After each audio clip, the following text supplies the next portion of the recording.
The budget cap continues to occupy the minds within the Formula One paddock. For several reasons, it's a lot harder for teams to work within the limits this year, and so concerns are expressed by some teams.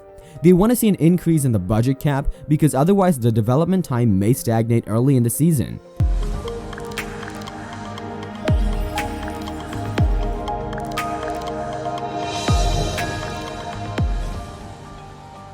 For reasons such as the new Formula One era and the inflation of money, it's difficult for the teams to stay within the budget. Red Bull's Christian Horner had previously been critical. The FIA needs to address the issue of inflation because I think basically 7 teams will have to miss the last 4 races to stay within the limit this year. It's not just about the big teams, Mercedes, Ferrari and Red Bull now, but also the midfield teams that are really struggling with the inflation we're seeing, he told. The German Auto Motor und Sport has further investigated the budget ceiling, and alarm bells are not only ringing at Red Bull according to the usually well-informed media. Inflation of some 6.1% makes it difficult for the teams to work within the current limits, and concerns are raised about development opportunities for the rest of the season. That while Formula One is known for its innovative character, there's a fear that it'll no longer be possible to develop on this from Canada, and that the DNA of the sport will be lost. The top teams fear that without a race, they'll constantly point fingers at each other for the rest of the season. Teams empathetically keep track of how much the competition spends. If a team that is probably already over the ceiling does come up with new parts later in the season, that competition can immediately say that something's not right. It can ensure that things don't get any more chic in Formula One, and that teams are mainly busy looking at each other than focusing on innovating within motorsport, the entire DNA of the royal class.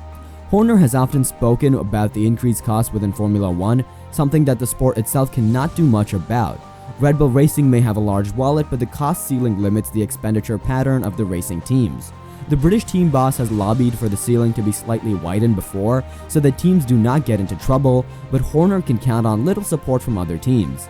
Alpine team boss Otmar Szafnauer also commented on the matter. "We're not in favor of raising the budget ceiling. Unfortunately, we set our budget very early. We anticipated some inflation, so it didn't surprise us completely. If we look back to December, the consumer price index was already 107, meaning consumer goods prices were 7% higher than a year ago.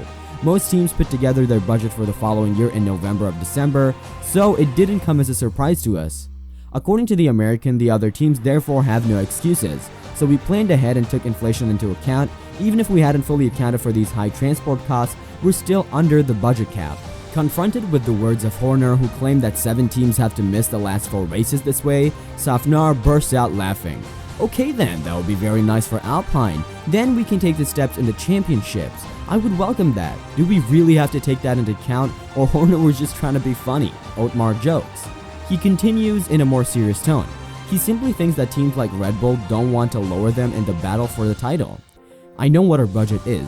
A significant part of the budget is set aside for the development of the car, especially in a new season when the rules are completely new.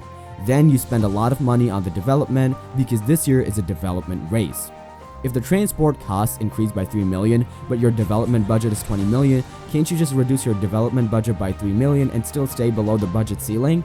That is possible, but then you can develop less during the development race. It's easier when you have the money to go to the FIA and lobby, so you don't have to cut your development budget." Szafnauer therefore fears that the larger teams, which in principle can spend more money without problems, suppose inflation is 10%, your budget cap is 135 million. If you add 10%, you get about 145 million. The next year, more comes on top of that, so it just goes on and on. If so, then before you know it, we'll be back where we were before the budget cap. In addition, there's also a lot of things that are not counted and fall outside the budget cap. That expenditure will also increase due to inflation, continues the Alpine team boss, who emphasizes that smaller teams are more difficult to absorb inflation than the large teams. If you have the money, you'll spend it anyway. Finally, Szafnauer points to certain costs that despite inflation may not increase, but could benefit large teams.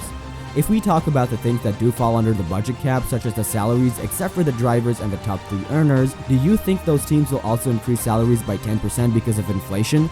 That's not gonna happen. The American hints that it is part of the homework and that it's not up to the FIA to solve the team's problem. If we can do it, others can certainly do it. I'm not in favor of just raising the limit, he concludes. Let us know in the comments if you also agree on a raise for the budget cap or not. Also, don't forget to subscribe and hit that notification button to not miss any Formula One news.